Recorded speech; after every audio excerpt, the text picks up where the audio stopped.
Last time we were together, we talked about the experience I had trying to write about Isaiah, my little book, Isaiah for Airheads, which was a wonderful experience, trying to learn from and really search these chapters and figure out how to apply them. Today, I want to talk a little bit about some of the things that the Book of Mormon makes reading Isaiah a little bit easier. For example, when Nephi quotes his large block of chapters from 2 Nephi 12 to 24, the very last thing he does in 2 Nephi chapter 25 is give us 4 keys for understanding Isaiah. It's wonderful to have the Book of Mormon because not only do we have the words of the wonderful prophet Isaiah, but we have other prophets commenting on Isaiah. Nephi comments on Isaiah. Jacob, his brother, comments on Isaiah. Abinadi comments on Isaiah, and even Jesus himself comments on Isaiah.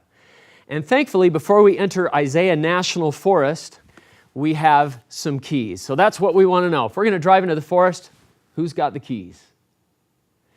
Nephi gives us the keys. If we look in 2 Nephi chapter 25, I'll look it up here on my phone, verse 1, Nephi says, Isaiah spake many things which were hard for many of my people to understand, for they knew not the manner of prophesying among the Jews.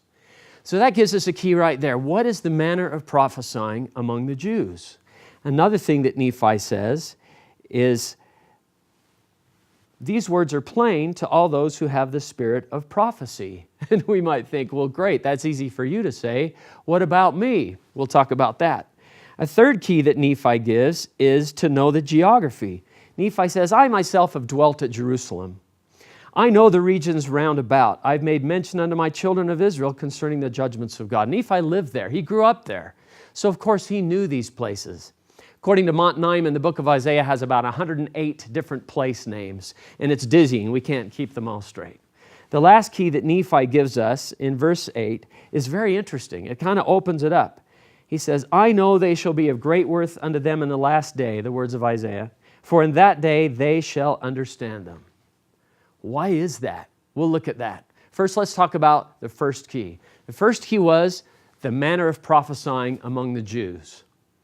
Now, when I was in business school, my undergraduate was in business, first class, one of the classes I took was called business writing. And in that class, we were told to communicate clearly, be direct, be concise, be clear, communicate to the people exactly what you want to say, tell them what you're going to tell them, then tell them what you've told them. And Isaiah did not take that class. He took something else. He took humanities writing. It was conceal your meaning. Don't make it too clear. Don't use the same word to describe the same thing. I'll show you a place where Isaiah uses 5 different words to describe the same thing.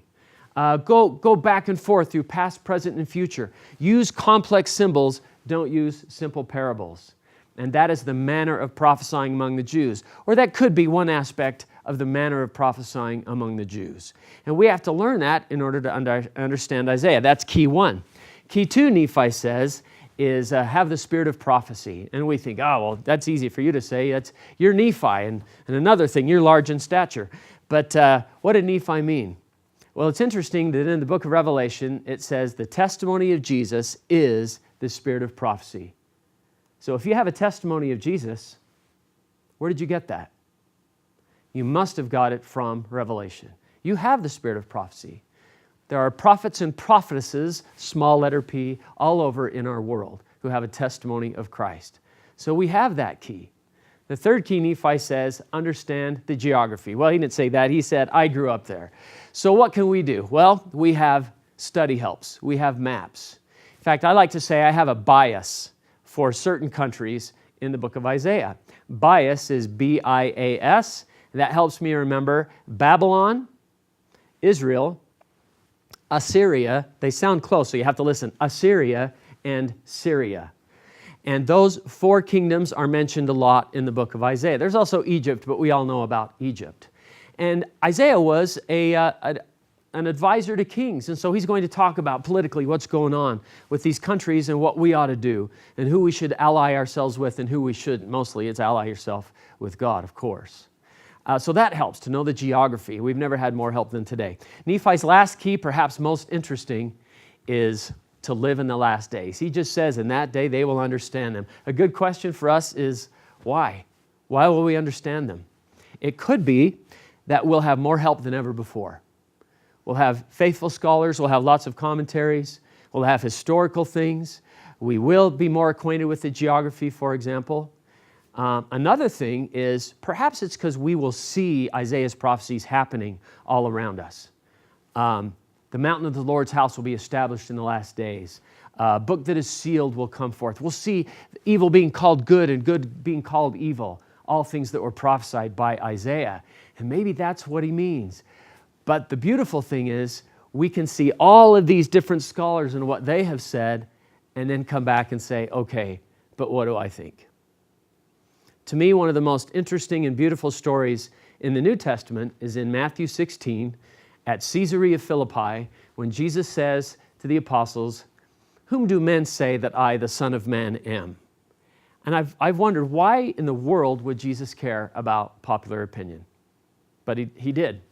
What are they saying? What are they saying out there? What have you heard? Well, some say that you're this, some say that you're this, some say that you're this. I'm not sure if Jesus cared about popular opinion, but I think he wanted to know if the apostles had been affected by popular opinion. Yep, I've heard that. Yep, I've heard that. And after Jesus heard what they said, "Whom do men say that I am?" Jesus said, "But whom say ye that I am?" And this is when Peter declared resolutely, "Thou art the Christ, the Son of the living God." Don't you wish we could see that moment, the faces, the exchange on their countenances, when Jesus said, "Blessed art thou, Simon Bar-Jonah, flesh and blood, them, popular opinion, hath not revealed that unto thee, but my Father which is in heaven." Peter, you got that from God. And this is what we can do in studying Isaiah. We can read every commentary. I've heard this, I've heard this, I've heard this. I'm living in the last days. What do I do with this? How can I apply this to me?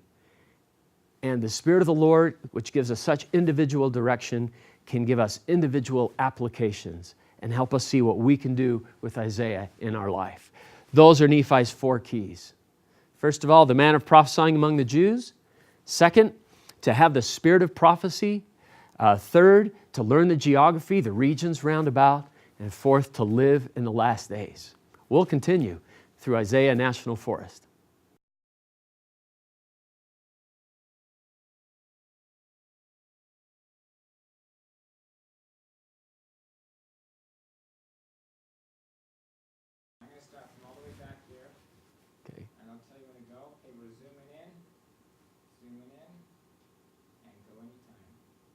Last time we talked about the fun experience I had trying to understand Isaiah, trying to search Isaiah in this little book, Isaiah for Airheads. One of the things that was very fun about going through Isaiah National Forest was to notice in the Book of Mormon, prophets comment on another prophet. And it's so nice to have that because we can understand Nephi, but sometimes Isaiah is a little harder. So Isaiah will talk and then Nephi will say, "Did you see this? Did you see this?" Isaiah will talk and Jacob will say, "Did you see this?" Abinadi gives a wonderful commentary on Isaiah. And then, of course, Jesus himself talks about the words of Isaiah and endorses them and commands us to read them, which is great. Now, if we're going to enter Isaiah National Forest, we need to have the keys. Fortunately, Nephi gives us some keys. In fact, Nephi gives us 4 keys. And key number, that's all come from 2 Nephi chapter 25. I have them here on my phone. 2 Nephi 25, it's right after the large block. 2 Nephi 12 to 24, then 2 Nephi 25. Nephi makes an interesting comment. He says, these were hard words for many of my people to understand. And then you have to listen, but he gives us a key. For they knew not the manner of prophesying among the Jews. Well, what's that? What is the manner of prophesying among the Jews? Sometimes Jesus taught in simple parables, but Isaiah would teach in complex symbols. Sometimes Isaiah would go back and forth through past, present, and future. He'd speak about Jesus in past tense. He was bruised for our iniquities. The chastisement of our peace was upon him. When I was at BYU, I took a class called business writing. And in business writing, you made one typo, you got an F. He said you have to be direct, concise, and clear. Tell them what you're going to tell them, then tell them what you've told them, and get out. And that's how he instructed us. Isaiah did not take that class. Isaiah took humanities writing. Be a poet. Go everywhere. Use different words to describe the same thing. Don't repeat yourself. Make it beautiful, make it flowery, which makes it a little more difficult for us, but also makes it a great adventure. So we need to learn what is the manner of prophesying among the Jews. And that could take a lifetime to learn that and to study it and also to appreciate it. Now the next thing Nephi says, is they're plain unto all those who are filled with the spirit of prophecy. And we go, oh, thanks a lot, Nephi, you're a prophet. But don't discount yourself too quick. It says in the book of Revelation that the testimony of Jesus is the spirit of prophecy. If you have a testimony of Christ, where did you get that? It must have been a revelation. So we have prophets and prophetesses among us who have a testimony of Christ all over the world who believe in Jesus and have the spirit of prophecy. And so don't discount yourself so fast. We have help in understanding Isaiah. That's key number 2. The third key Nephi gives is he says, I came out from Jerusalem. Mine eyes have beheld the things of the Jews. He says, I know the regions round about. Nephi lived there. There are, according to Mount Nyman, 108 different place names in the book, which there's too many. So I like to say if you can get 4, you've got most of the place names. And the 4, I have a bias for these 4. B-I-A-S, think Babylon, think Israel, the kingdom north of Judah, think Assyria. Now listen carefully, Assyria is not the same as Syria. And just listening, they might sound the same. You see them writing, it's a little bit easier. Syria and Assyria are different kingdoms. And if you get those 4, that helps whittle it down. Remember, Isaiah was an advisor to kings. And so he was talking about things politically that were going on and often telling the king, don't try to form alliances with other nations. Let God be your ally. Let God be your king. The last key that Nephi gives is, it opens it wide up. Nephi says, I know that they shall be of great worth unto them in the last days, for in that day shall they understand them. Wherefore, for their good have I written them. We live in the last days. So a really open question is, well, why will we have an advantage? Why will we have this key just for living when we live? It could be that we will see the prophecies of Isaiah happening around us. The mountain of the Lord's being established in the top of the mountains, the nations flowing unto it. Maybe it's because we'll see good being called evil and evil being called good. We'll see a book that is sealed being spoken from the housetops. These could all be reasons. Another reason is we will never have more help than today. We can take a library of books on our phone, including the scriptures. And we'll never have more help than today. And the beauty of all of this is we can read what this scholar thinks, this scholar thinks, this scholar thinks, this amateur thinks, and then we can say, what do I think? I love the story of Jesus in Caesarea Philippi when he said to the apostles, whom do men say that I, the Son of Man, am?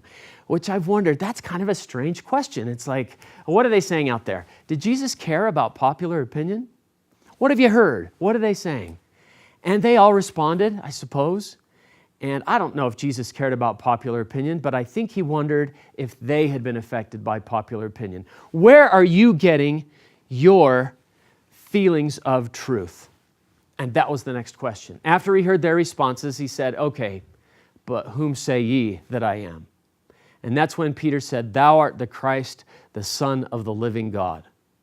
And oh, if we could see the exchange of looks, of countenances right there when Jesus said, blessed art thou, Simon Bar-Jonah. Flesh and blood, them, popular opinion, men did not reveal that unto you, but your Father, which is in heaven.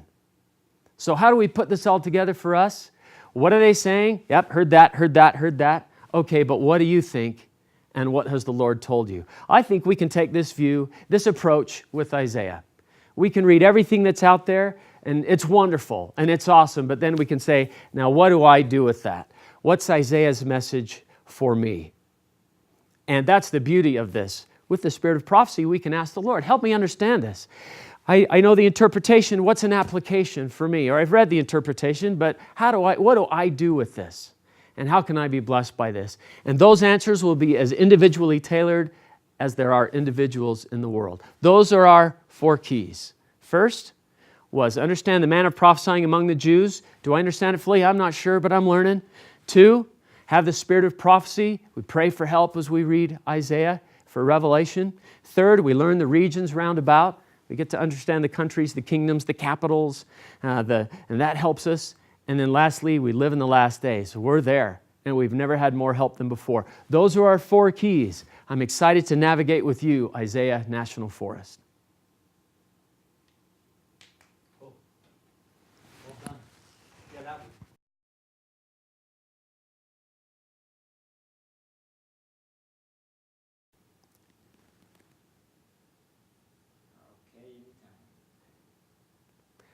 Last time we talked about the wonderful life-changing experience for me I had of trying to write a book about Isaiah. It's called Isaiah for Airheads. And it was a thrilling experience to read all the things that people had written and try to write about it. One of the things that's wonderful about the Book of Mormon is not only do we have the words of Isaiah, but we have prophets commenting on Isaiah. So we can understand Nephi. Isaiah is a little bit harder, but we have Nephi talking about Isaiah. And then we have Nephi's brother Jacob talking about Isaiah. And then we have Abinadi talking about this is what Isaiah meant, and then even Jesus himself talking about these are the words of Isaiah, even giving us a commandment to search Isaiah. Boy, there must be something in here that we need to learn about. So Jesus endorses it there. Now, if we're going to go into Isaiah National Forest, we better find the keys. Fortunately, when Nephi ends that large block of chapters, 2 Nephi 12 through 24, he ends with 2 Nephi 25 and gives us 4 keys for entering Isaiah National Forest. And we have them, 2 Nephi chapter 25, verses 1 through 8. So here are the keys. You kind of have to listen for them. But Nephi says, Isaiah spake many things which were hard for many of my people to understand, because they knew not the manner of prophesying among the Jews. The manner of prophesying among the Jews. What is that? It could be that different way of talking. So we can study this. Isaiah spoke in complex symbols, while Jesus spoke in simple parables. Sometimes Isaiah used the same nouns to describe the same thing. 5 different nouns to describe the same thing. In other places he goes through past tense, present tense, future tense. He's all over the place.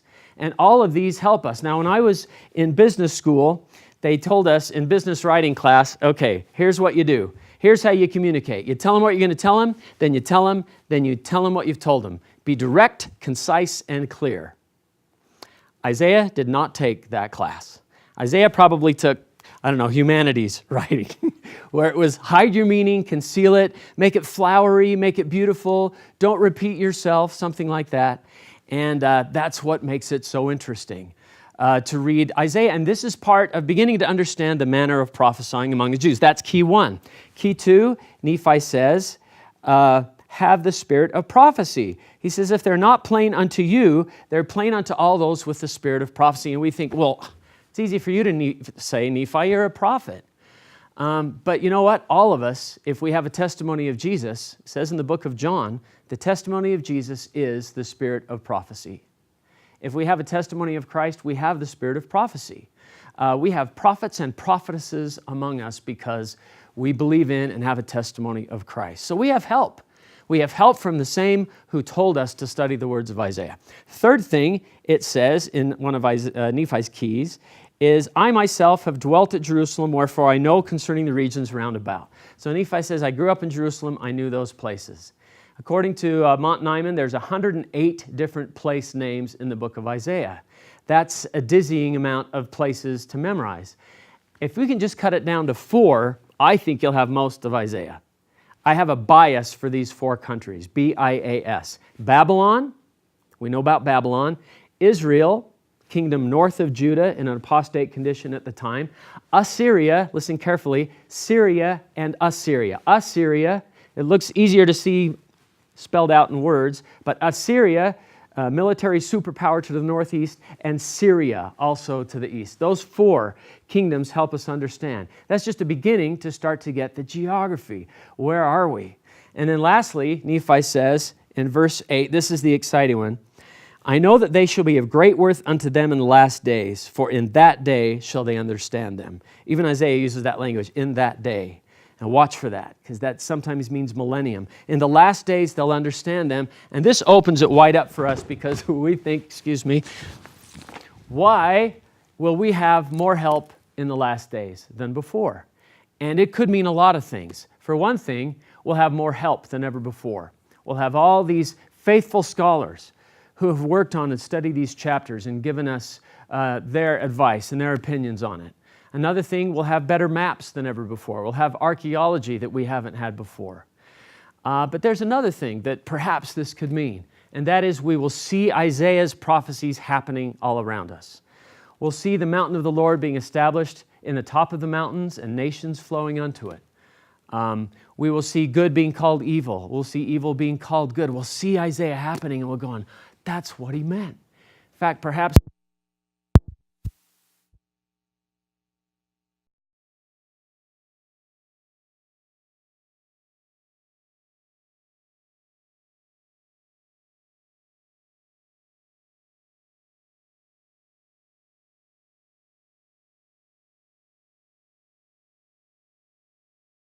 last time we met, we talked about the experience I had writing Isaiah for Airheads, which was, for me, a wonderful and life-changing experience. We talked about Isaiah National Forest and how we want to enter that forest with you and see the beauty of the forest and the trees and the themes and even some of the branches and the leaves up close. Well, before we enter Isaiah National Forest, we need to have the keys.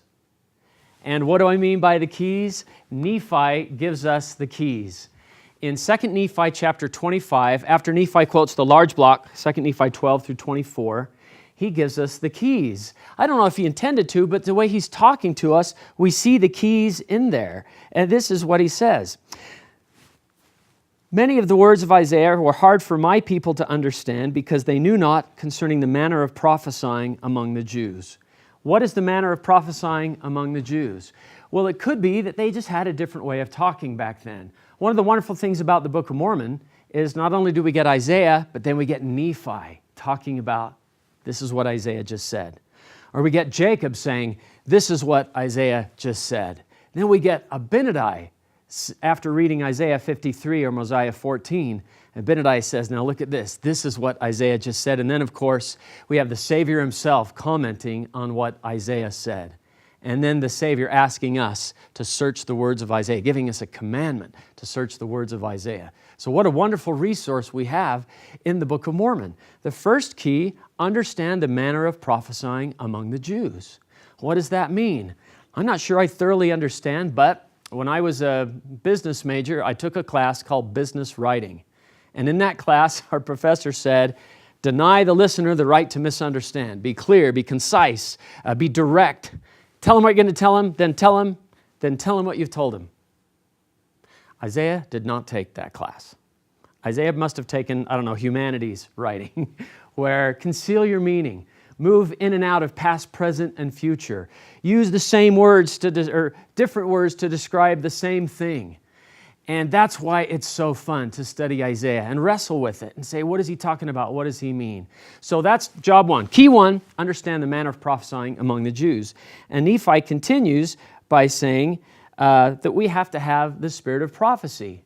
They may not be clear to you, but they're clear unto all of those who have the spirit of prophecy. And we think, well, that's easy for you to say, Nephi, you're a prophet. You're the prophet Nephi. But it says in the book of John that the testimony of Jesus is the spirit of prophecy. So if you have a testimony of Christ, where did you get that? You got it from Revelation. You have the spirit of prophecy. We have prophets and prophetesses in our midst. The third key Nephi gives us, he says, I myself have dwelt at Jerusalem. I know concerning the regions round about. Mont Nyman says there are 108 different place names in Isaiah. Dizzying. You have no idea where you are. But I suggest that if you just can get 4, I say we have a bias for these 4. Bias, B-I-A-S, Babylon, Israel, Assyria, and Syria. Assyria, not the same as Syria.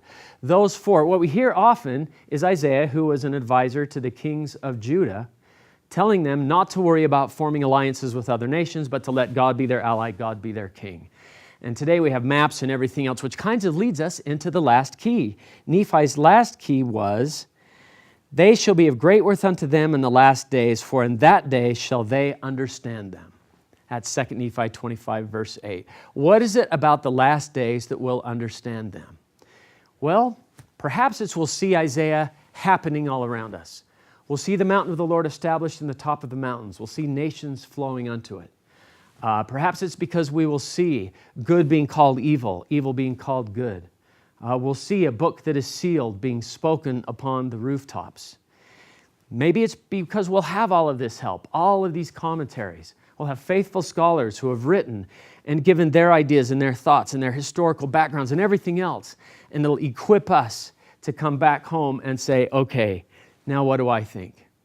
And this reminds me of one of my favorite stories in Matthew. When Jesus, on the coast of Caesarea Philippi, it's not really a coast, it's like a river, but he says to the apostles that are there, "Whom do men say that I, the Son of Man, am?" And I've always wondered, why would he care about popular opinion? What are they saying out there? What have you heard? And they gave their answer. Some say that you're John the Baptist, some Elias, one of the prophets. But then Jesus completely changes it and says, "But whom say ye that I am?" And this is when Peter gives his answer, "Thou art the Christ, the Son of the living God."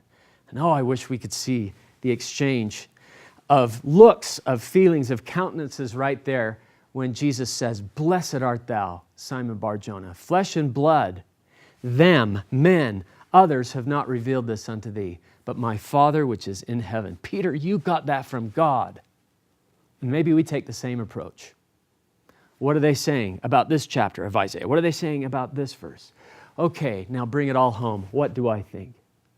And what can God tell me about how to apply this to my life? And that is the wonder of exploring Isaiah National Forest. How can I make this real for me? And the answers will be as individual as there are individuals in the world. The Holy Ghost can tailor that to us. And what a privilege, what a joy, and not just a commandment, to search these beautiful words of Isaiah. So we got the keys. Man of prophesying among the Jews, have the spirit of prophecy, know the regions round about, learn the geography, and lastly, live in the last days.